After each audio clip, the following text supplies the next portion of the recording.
Vanakkam, I'm Apurva Jayaraman. Today, I'm extremely happy to be in conversation with two very versatile artists from Melbourne, Australia. One, a dancer, another, a musician, both of whom have a very uniquely personal engagement with the Indian arts. Dr.Priya Srinivasan is a dancer, choreographer, and scholar who has constantly combined theory and practice in her various artistic ventures so far. She did her PhD in performance studies from Northwestern University in the US, and she was the first Indian professor of dance at the University of California, Riverside in USA. She is presently an artist and associate professor at the Alfred Deakin Institute of Citizenship and Globalization in Australia. Srimati Uthra Vijay, a musician, is the founder of Kirtana School of Music in Melbourne, which she founded in 2003. A versatile artist, a composer, and educator, she works with equal comfort in the classical realm while also experimenting with popular music and experimental forms. Together, they have collaborated on interesting projects, hybrid talking dance performances, with which they have toured internationally, collaborating with various artists from around the globe, about which we will hope to learn a lot more today from the both of them. If I may start with you, Priyaji, yours is a journey that is deep-seated in the traditional arts, yet unconventional in many ways. You're a rare combination of a researcher and a performer rolled into one. I'd like to start by asking you, where did your dalliance with dance really begin? And if you can talk us through the influences that you've had in your life that has brought you to your current engagement with the arts. Thank you. Thank you for having us. It's really lovely to be in conversation with you. I would say that, I started my dance training in Calcutta when I was 5 years old, like most young girls do. But probably what shifted for me is that my parents migrated to Melbourne at a time when we thought that, there wasn't going to be any Indian dance. But much to our surprise, we found out that there were two teachers at the time. And I ended up learning from my guru, Dr. Chandrabanu, who was a student of Adyar Lakshman from Kalakshetra. But he had evolved his own way of doing the form in a very strict, disciplinary manner. So in a way, I think his vision for a sort of a very classical, perfectionist model for thinking about dance influenced me from the beginning. I was a bit of a lazy dancer. So he was very tough about drilling, laziness out of our bodies. And to just say, we really need to think like a dancer. He didn't teach us dance for it to be a hobby. I think that's probably what my parents wanted. And for a lot of us outside of India, the dance forms and the music forms become our way of connecting to Indian culture. But here I was learning Indian classical dance from a Malaysian who had a PhD in anthropology, who was queer, with an Australian visual artist as his partner, and they had come out openly at a time when people did not come out. Our parents, everybody, the whole community knew, but they were thrilled that girls like us would be training from him because they respected his knowledge of the form. So I think it was that eclectic mix of a thinking dancer who was my guru that shaped who I became. And probably I would say the real changing moment was when we did a big production. I began to be a dancer in the Bharatanatyam dance company, a company that my guru started. Again, something very unusual, a professional Indian dance company that occurred in Australia in the 80s and 90s. And we danced in mainstream venues at the top end, the Arts Centre Melbourne, which was very sort of a popular space for wide ranges of audience to come. But we would do many different seasons. So one particular season probably changed the way that I thought about dance, which was we did the Silapadiharam. And my guru gave me the role of Madhavi. And the moment that I saw the ways in which ancient Tamil continued to have relevance in Melbourne in the early 90s, and the ways in which I saw from the ancient text how it was translated, how it was then composed, the composers that created it. And we had an ensemble cast of Nadaswaram players from Sri Lanka, we had Tawil players from Malaysia, we had singers from Singapore, we had people from Perth, people from Melbourne, people from India, all part of this large cast. And I felt completely immersed inside this form, which was so exciting to see that production unfold. That, I was supposed to be a medical doctor, which is what a lot of, diaspora Indians want for their children. But I decided at that moment that really I could not see a path in anything other than dance. And I think that's what started my journey. And I began to have questions, not just in terms of the practice, which I loved, and performing. We used to do hundreds of performances a year. And by the time I was 23, I think that my body was also tired from the hundreds of performances that we were doing, that I also started thinking, how do I create my own answers to questions through the practice? And what are the ways to do it? So that journey then took me to the US, where I did my master's and then my PhD. And in that process of writing my dissertation, I came up with my book, which we'll talk about a little bit later. That's very interesting that you say that by 23 you were tired of performances, because I'm sure for many of us here in Chennai, that's really, or much after that, is when our real journey in dance begins. And I'd like to, at that point, bring it to you, Uthra ji, because you've had a slightly different journey in the sense that you were raised for most part in India and you moved to Australia at a later stage. Yep. Tell us a little bit about your journey with music, and also how that journey evolved as you moved to a different culture and started engaging in a very different environment with your music. My musical journey started at the age of 5. My father is my inspiration and my first guru. I used to listen to his singing and the songs that is being played in the radio. I grew up with that. And I learned from different senior Vidwans, musicians here, like Anyampati Sri Ganesan and Lakshmi Sundaram, Ichangudi Ramamurthy, all of them are from India. And at last I ended up with Sri Lalgudi Jayaraman's school and started learning from Sri S.P. Ram. So when I started learning from my guru Sri S.P. Ram, I was thinking, my music should be my main career, my profession, rather than something else. I started loving it more and more, the way he was teaching me, and he has given me, encouraging me to, perform and other things. Performed in various places in India. Then after I got married, I moved to Melbourne. I established my music school there, and students are learning from me. Teaching is an experience. So every day, with each little ones, I learn something. And the journey is so beautiful. I love teaching and I love performance. And I met Priya and we started working on some other new projects. It's so inspiring and interesting. And it gives me more options for my creativity and develop my skills, improve my skills. And that's how it's going on. And I really love what I'm doing. Wonderful, wonderful. And I think with that, we should talk more now about, your own contribution to the arts, which has been very interesting. And I want to, use your book as the talking point, Priya ji. A very interestingly titled book, Sweating Saris, Indian Dance as Transnational Labor. It's quite common for us to think of dancers or dancing bodies or as culture bearers of some sort. But you are looking at them from a very new light as labor with issues of gender and identity and race tied very deeply in with it. Can you tell us a bit more about that?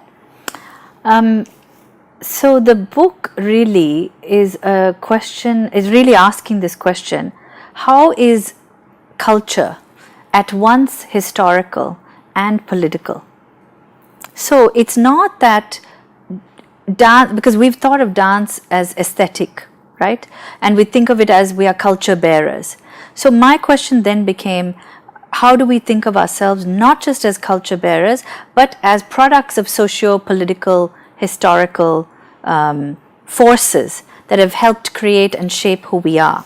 So that a dancer dancing in Mylapore is actually performing a particular politics of caste, race, gender, and so many other things. But we are not taught to see that in our forms. We're taught to look at the dancer as this invisible, timeless figure, in a way, who is performing history, but we are told not to look at that history.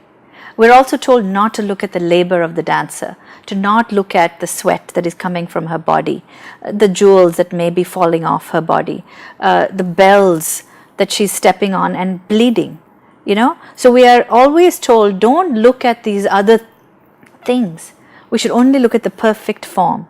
So it was this place of mistakes, failures, where to me the idea that the body actually appears of the dancer and the subject of the dancer appears, that became interesting. And the more I looked into it, from my own experience as a dancer, from watching other dancers, that I also started questioning, how did I start learning dance, and why did dance become so important to me in Australia and also in the US? And I happened to see a 1941 black and white video recording, film recording of one of the mothers of American modern dance, Ruth St. Denis, looking like an Indian woman, dressed in a gagra choli with a bindi, and her body was in brown, painted brown. Her face was painted brown. And she was doing a piece called Dance, Radha, Dance of the Senses. And I asked my teacher, my professor at the time, I was like, why is this white woman doing an Indian dance? And she's the mother of American modern dance. How can that be? And they said, oh yeah, she was influenced by some Nachwalis that came to Coney Island, but not really. She just dreamed up her form from going to the library. And when I looked at her mudras in Ruth St. Denis's hand, she was doing the Hamsasya mudra. It was perfect Hamsasya. Now, we know that unless you have somehow been trained, your Hamsasya is going to have no muscle memory, okay? Or something will be off or whatever. But the fact that it was such a perfect mudra made me think that it was something beyond the library, an imagination. It wasn't an Orientalist fantasy, but an actual encounter with Indian women that had created this. So in any case, for those of you that are interested, please go read the book. It's available on Amazon. But the trajectory that I started looking at is how these Nachwalis came to Coney Island in 1904 and were part of a large production called the Darbar of Delhi. And Ruth St. Denis had gone with her brother to see Nachwalis over and over, and she learned from them. But she hid the process of learning and established herself as a star modern dancer in order to break from the person who was kind of chaining her to a series of performances. We all know when we're chained to series of performances. So she used the training in Indian dance to take her forward.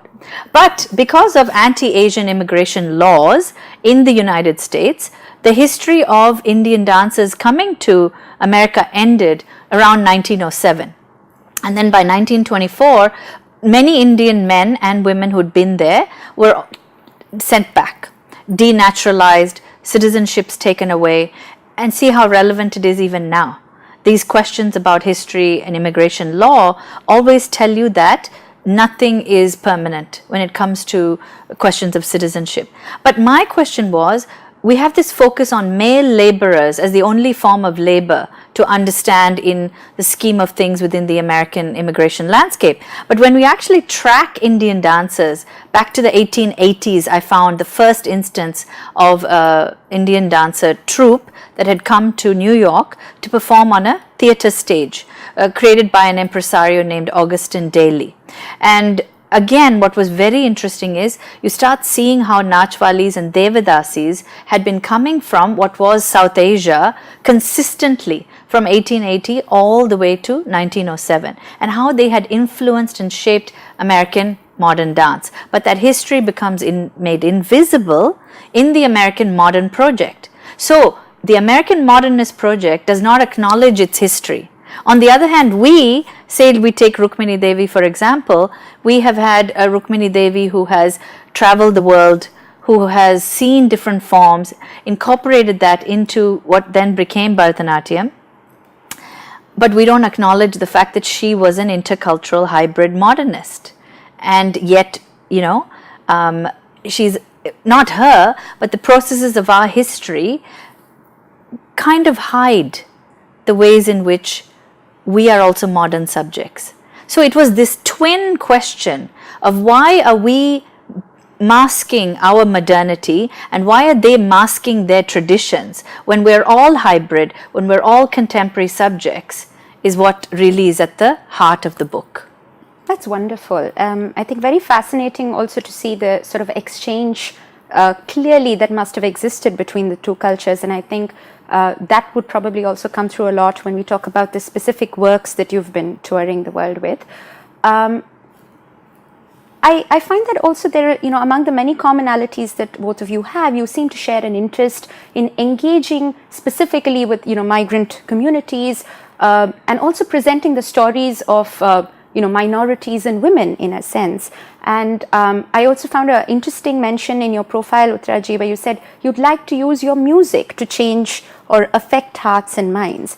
How do you think a traditional form like Carnatic music, what do you think is the power that lies within it that allows you to create that change or touch a heart or change a mindset, for instance? Music is universal language. So it doesn't need any specific language to sing, to make the sound. So the places where I had been and collaborating with different artists from, whether it's a flamenco singer or an Iranian singer, few singers I've been collaborating with.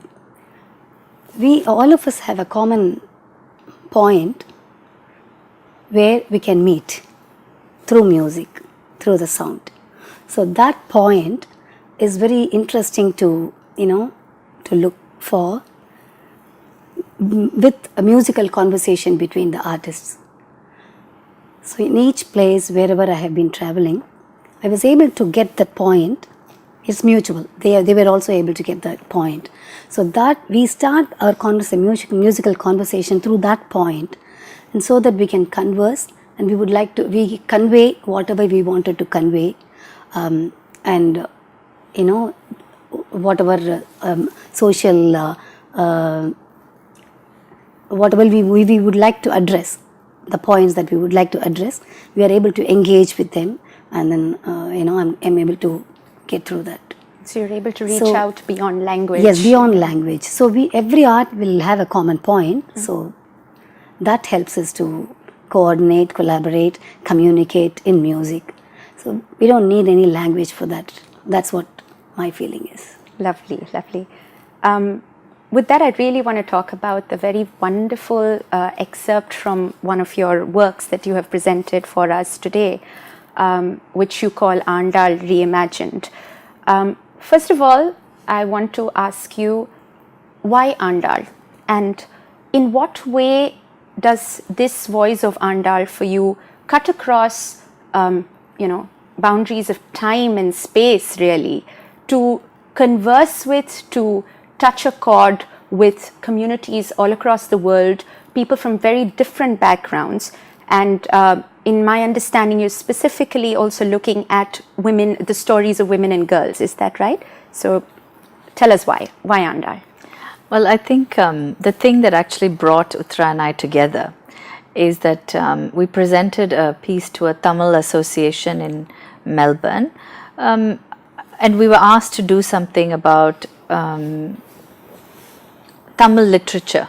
And we thought, why not begin at the place that connects us, which is that both Uthra and I are from Tamil Vaishnavite communities. I grew up with Andal because of my party, and so did she through her mother. And this was something that came to us, as I presented, as we showed in the piece, through the umbilical cord and the womb of our mothers and our grandmothers, that Andal has seeped through time in our DNA. And she exists for us as a very strong, powerful voice and force. To some of us, she's been there since our childhood. She's always been there for us, you know. And I love the idea, particularly in a Western context, to take a non-Western female poet, singer, or, we don't know if she was a singer, but definitely a poet and a girl and a woman who was speaking boldly about her thoughts, her feelings, her desires for the Lord, Lord Narayana, in such a powerful way. 7th, 8th century India. And yet, why is it that in most of our education, whether it's in an Indian education system, which is obviously a result of colonization and the British colonization of us, or in an outside Indian education, in Australian or wherever education, we don't encounter a girl poet from an 8th century situation as an icon of alternative forms of femininity, right? And at a time when I feel women's voices continue to be silenced, this Me Too movement is such an important phase to remind us that women's voices have been suppressed for so long, that it's so important that we draw on these figures that are so great for us. They're few and far between, but history is revealing more and more of these presences. But I think the moment that changed something for us, at least I know that it did for me, is when Uthra sang aspects of Andal from the Nachiyar Tirumuri, not the Tirupavai necessarily, which is what we're normally used to, and she'd set it to music, and it felt like there was a deep connection, something beyond words, something beyond time, in a way that really linked us together. And I think that launched us to think, why is this piece so important, and why is it that audiences are connecting to it through the talking dance, yes, but also the fact that it's Andal's voice that is coming to us across time. That I then began thinking about how we could use that between us, a collaboration between a Carnatic singer and a dancer, where it's not one has the priority over the other, but how do we share the space? Because our histories in the 20th century have split the singer to the side, as an accompanist to the dancer who is in the center, or as a Carnatic musician who takes center space, but no dancer is there to visualize the work. So what happens when we take away the accompanists and we just focus on the female voice? And what kind of power emerges from hearing a female voice embodied through, the juxtaposition of a female dancer, where they both share the space and they take turns in a way of how they are engaging with the same material. And I think that was the beginning to start thinking, okay, if we're doing that and it's changing us and we're moved by it, how do we then use that to reach out to other kinds of collaborators and partners? And so then we began, working with an Iranian singer and a Chilean dancer. We then went to Europe and we worked with a German singer who had uncovered Yiddish girls' voices who had been lost in the World War II because of anti-Semitism. Many of them had been sent to concentration camps and they died, but there were fragments of their voice that had been left in reels, and she'd recovered these traces, and she was trying to recreate the songs of love and longing by young adolescent girls, who had died. So Andal felt like she was actually already communicating from that space of lost in time but not fully lost, because she's with us, to these other voices that are lost in time but not lost. So how do we then connect around those kinds of questions is how we sort of started this process of the many intercultural engagements we had to prioritize the female voice at a time when the female voice is continuing to be silenced. That's beautiful. I'd like you to talk a little bit more about the structure of the performance itself, especially from the context of, most theatrical works today, in India, or even Bharatanatyam works, which are largely structured and set before they are staged. Whereas your work does have an ample amount of structured improvisation. And what I'm interested in understanding is when you do these collaborations that are across art forms, across cultures, across communities, and if each of you could share a little bit, from the perspective of dance and music respectively, how does that allow the piece to stay alive, to stay organic and dynamic, and what does it do to the piece every single time you have a different conversation? For instance, if I can make it more specific, the pieces that you have presented to us are for anybody in Tamil Nadu, Avaranamayiram, Kanakandintori. We view this already embedded from a certain cultural and an ethnic, box, so to say. But how would you change your the way you address it, the way you interpret, if you were to present it to different audiences? And similarly with the music, what is it about it that morphs or evolves every time that you're performing it? So I think that one of the examples we can share with you, back to the German Yiddish collaboration, is that the songs of the girls that were left was about love and marriage, or loss and longing. And if you look in Andal's text, it is also about that. It is a timeless question in a way, the love, loss, longing. But the other thing that became important to us was, we also worked with another dancer and choreographer who was one of my former students, Hannah Schwadron, and Inga, Inga Mandos, who was the singer that we mentioned in Germany. And Hannah's grandmother had left Hamburg when she was a teenager, escaped as a Jewish girl, and was a refugee for 15 years or more, and had left a series of diaries about where she had gone. And finally she settled in America. Hannah had discovered her party's diary and had started to create performance work based on her party's journey. And so my party had always been part of my journey, and so when we were creating our work about our parties and our mothers infiltrated inside the piece, you only saw a little fragment of what we did, because I felt for this context that was enough for your viewers. But when we actually encounter people whose stories about their parties or our elders come together, we connect on these levels, where she would, perhaps Hannah would say a sentence about how her party had left at a certain moment. And similarly, there's a parallel story for me with my party. When my party left Srivilliputturu and moved to Chidambaram after her marriage. So these juxtaposition in the textual landscape, plus the fact that we're talking about the Holocaust on the one hand, which is very different to an Andal situation, but yet there are these lines that parallel our stories. And so Uthra then takes the music, listening to the ragas that Inga is creating. For her, everything is a raga. She'll find a raga in whatever song anyone has done anywhere and say, okay, that is this raga. And she will start paralleling their voice, which then guides them in a way, and they find some kind of back and forth commonality. But the text also then shapes it, so that Hannah's story, my story, Hannah's party story, my party story, plus the story of these girls, plus Andal stories, all come together. And fragmented, but also enough that it makes sense to an audience that there are multiple stories of she's, many she's across time. Who is she? Who is the she?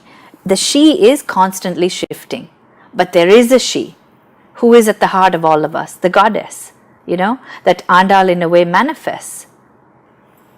That's wonderful. That's very nice. Fantastic. I think it's important to share with the viewers that Shining Waters is going to be in various cities of India, which includes Pondicherry, Kanchipuram and Chennai. as well as Shillong. Is Yes, that right? in Meghalaya. And you can find the details online, and do not miss it if you have the opportunity to watch it. I'd like to just ask for some finishing thoughts. I think both of you have such a wealth of experiences from these very, very global and intercultural interactions that you've had. Can you share with us any one story or any one moment that stays with you as something that has very deeply impacted you as people or as artists, or you have seen transformed, a life in front of you? To me, when we were doing a program in Melbourne Museum, so when I entered into the Banjulaka, which is the indigenous people's place, their music was going on, which exactly sounded like our Samavedam.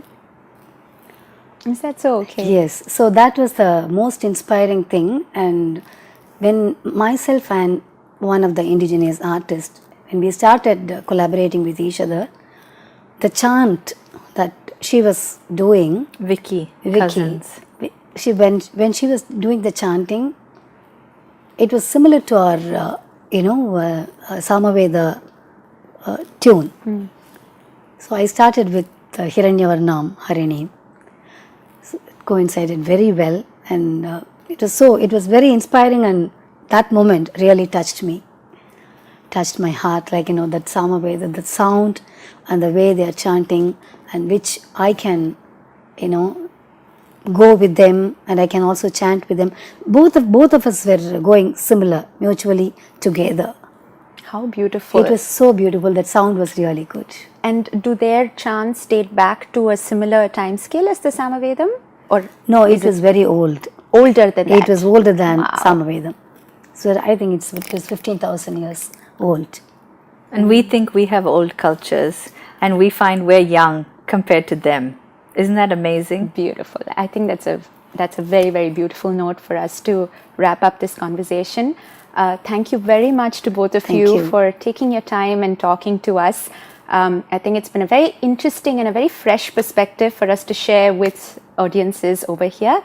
And on behalf of all the viewers, we wish you the best for your tour of Churning Waters. Thank you for having so us. much. Thanks a lot. Thank you.